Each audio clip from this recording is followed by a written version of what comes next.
YouTube, Quinn Wade back at it again with that instant analysis. We're going to talk about the Golden State Warriors versus the Los Angeles Clippers.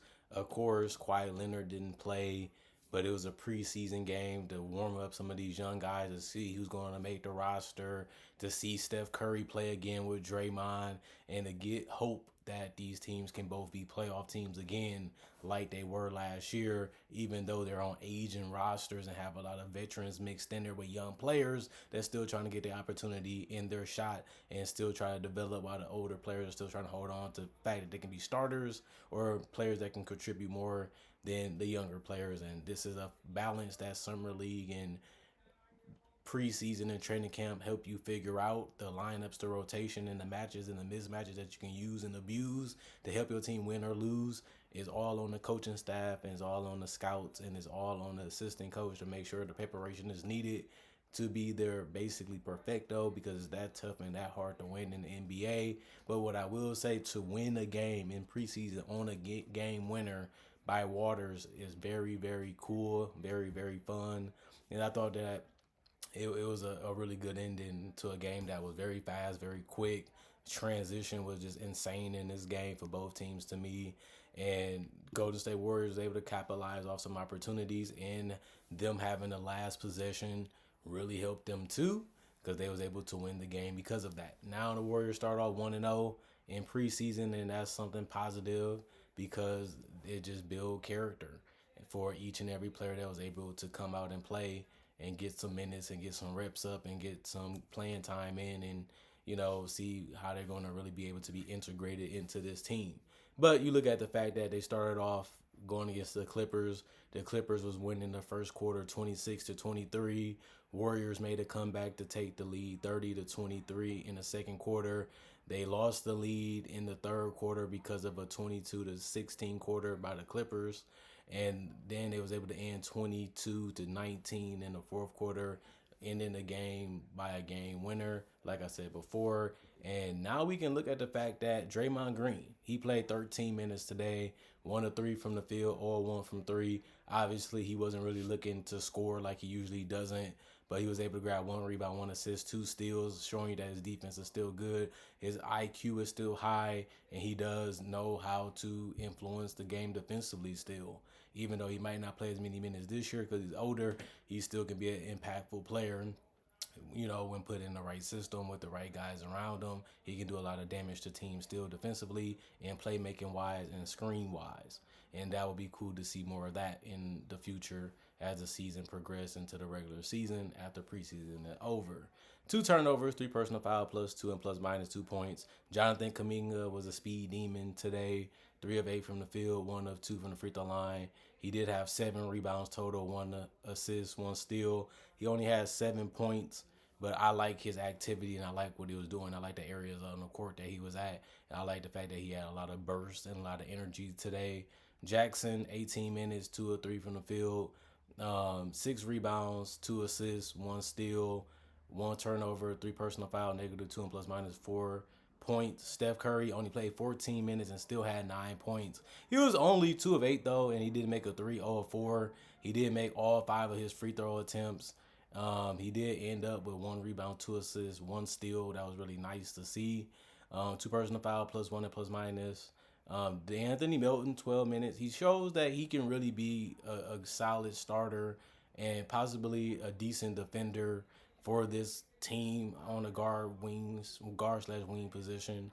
Somebody has to play it, him or Buddy Hield. I am interested to see who it's going to be. But he shot 3 of 7 from the field, 2 of 5 from 3, 2 rebounds, 1 assist, 1 steal. He also had 1 personal foul, plus 2 and plus minus 8 points. Kevon Looney was able to come off the bench and give them 5 rebounds, 1 assist, 2 steals, 2 blocks, 6 points, negative 6 and plus minus 1 personal foul, 3 of 5 from the field. Waters, 15 minutes, 5 of 7 from the field, 5 of 7 from 3. That was his only attempts. He did grab 3 rebounds, 1 assist, 1 block, 1 turnover, 1 personal foul, negative 5 and plus minus 15 points. He just looked good. He played in the flow of the offense. He didn't get in the way. He didn't have the ball sticking. He just played the way they need their wings to play. Long, reachy, grabby, can cover a lot of space, can move laterally, can hit a three, can hit a mid range, can cut to the basket, and Waters can do all those things. But he didn't really have to tonight, but he still has that ability to do it. And that's good in case a Kaminga or something gets injured or they can't play. You have other guys that can contribute. Like I said, they play well in Summer League too. Rowe had 7 minutes, 1 of 4 from the field, 0 of 3 from the 3 point line, 2 of 2 from the free throw line, 5 rebounds, 2 assists, 1 block, plus 3 and plus minus 4 points. Santos, 12 minutes, 0 of 1 from the field. It was only a 3. He also had 3 rebounds, 2 assists, 3 personal fouls, plus 2 and plus minus. Kyle Anderson, I like the fact that he's a big body that's very mobile, and he's a guy that can use the post and use his passing ability and his size to be a playmaker like Draymond in a sense. And I seen some of that today, and that's the purpose of his role. 1 of 4 from the field, 0 of 2 from the 3 point line. He was 2 of 2 from the free throw line. He also had 1 assist and 2 steals, 1 turnover, 4 personal fouls, -5 and plus minus 4 points. Kevin Knox looked a little crazy, looked a little sloppy, but he did score twice. And he was 2 of 6 from the field, 0 of 2 from the 3 point line, 0 of 2 from the free throw line, 2.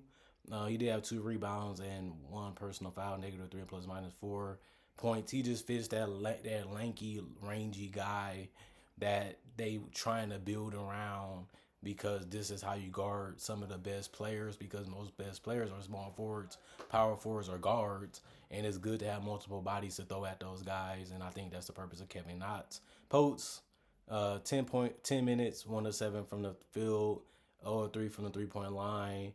He also had 3 rebounds, 1 turnover, 2 points. Buddy Hield, 17 minutes. He was 2 of 7 from the field. He shot 5 threes, only made 1 tonight. But he did have also 2 rebounds, 1 assist, 2 turnovers, 1 personal foul, plus 4 and plus minus 5 points. You hope to see him be more active in the lineup and do more and be able to make more shots. And, that's something that will come with familiarity.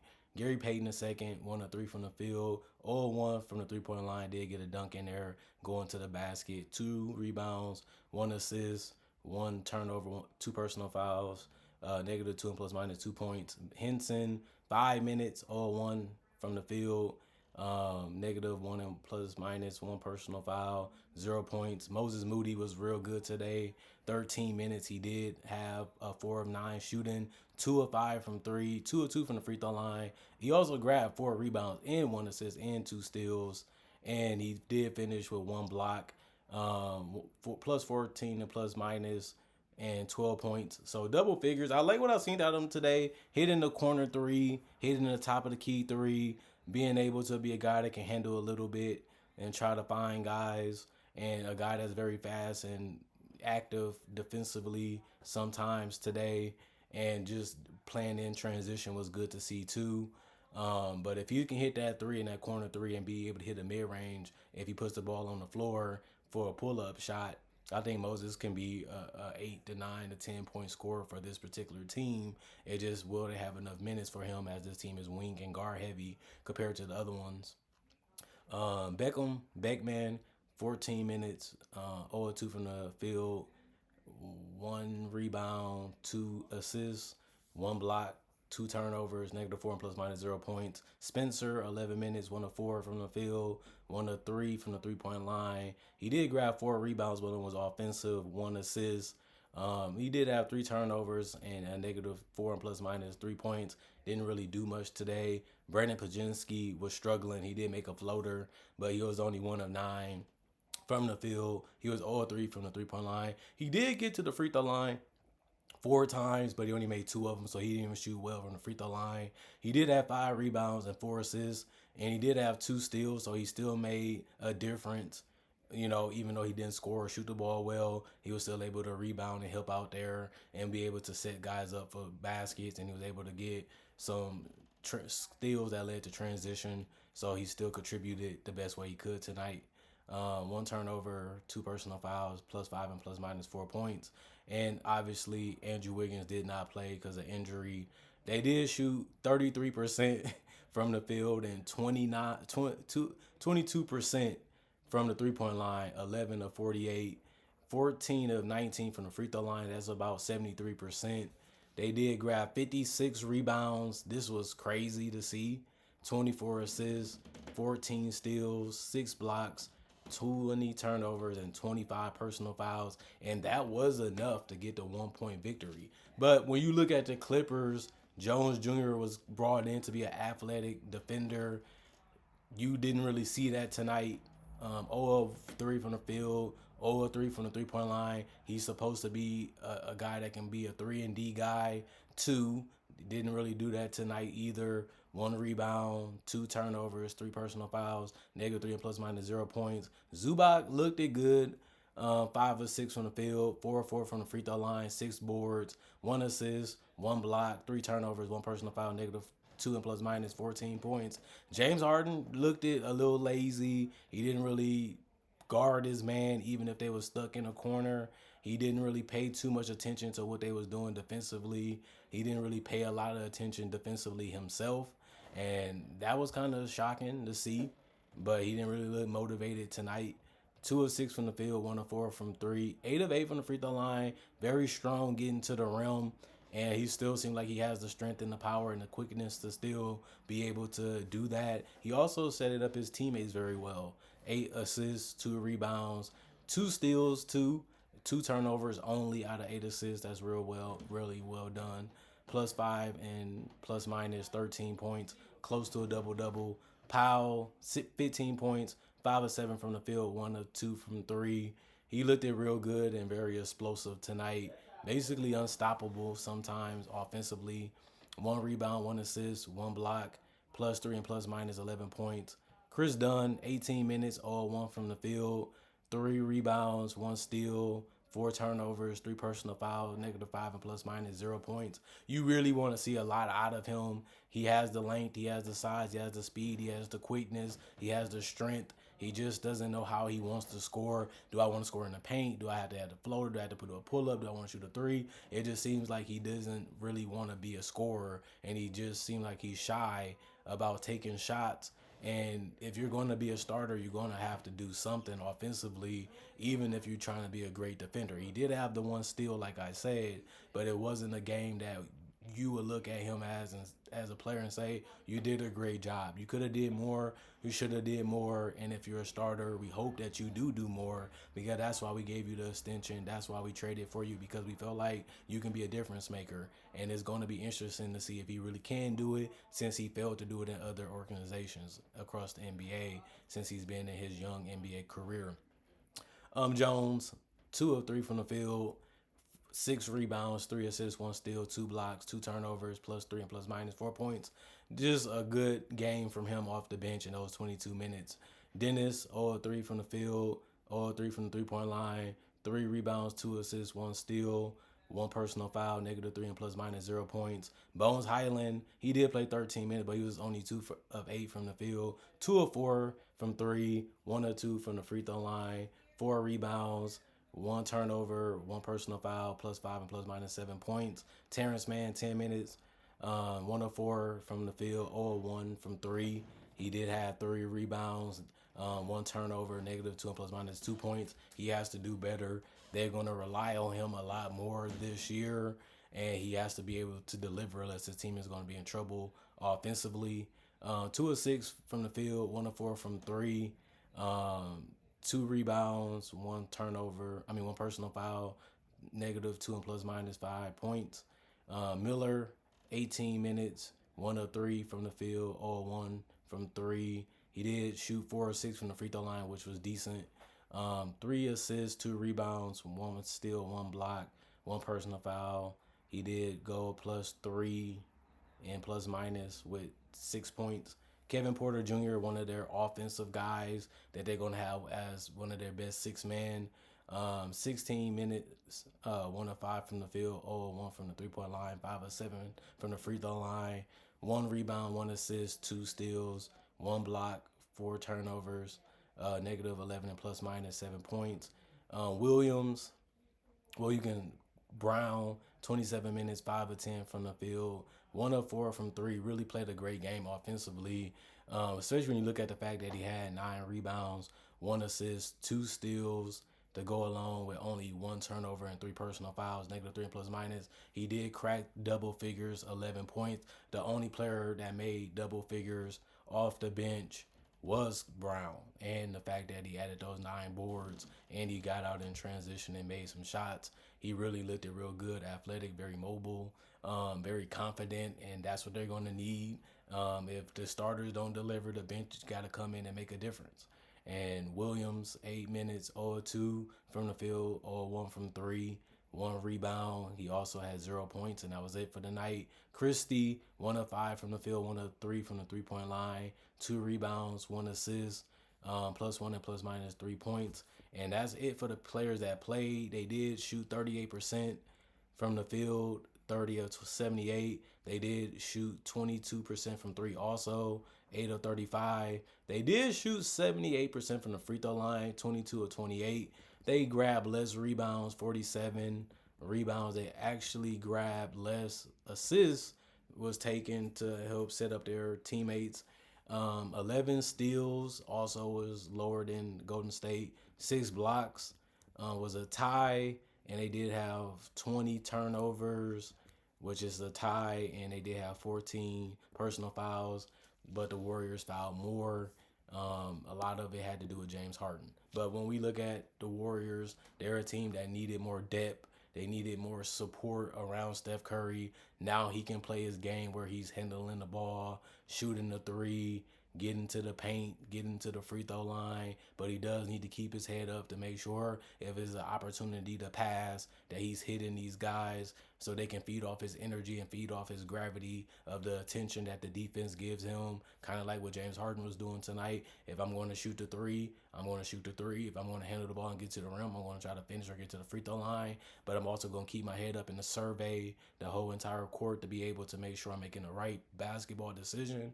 And that don't always mean scoring, as James Harden noticed years ago. And I just want to see Steph Curry do a little bit more of, if Kyle Anderson ain't doing it, Draymond ain't doing it, let me try to create for these guys and try to use my ability to play on and off the ball, to be a magnet of attention, to be able to get these guys easier opportunities and raise their confidence level, make them want to compete, make them want to play. It's sad that sometimes you have to do that, but the bench players feel that way sometimes.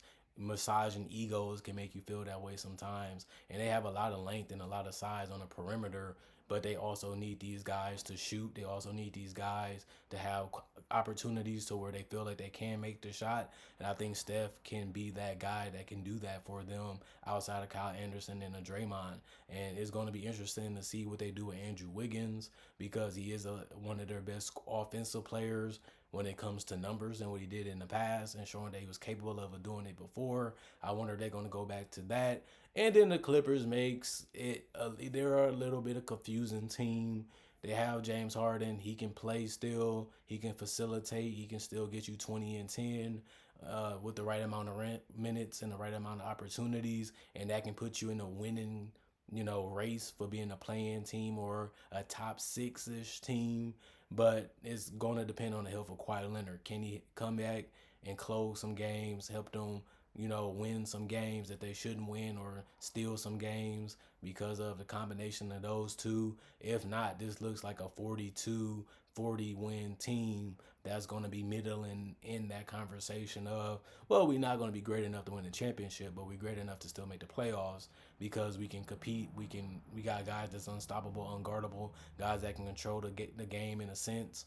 And that's an advantage that they have still on this particular roster, but it just don't look well as this team continues to age. Too many unknowns, too many question marks on a lot of players on this roster, and we just don't know if they can actually get it done.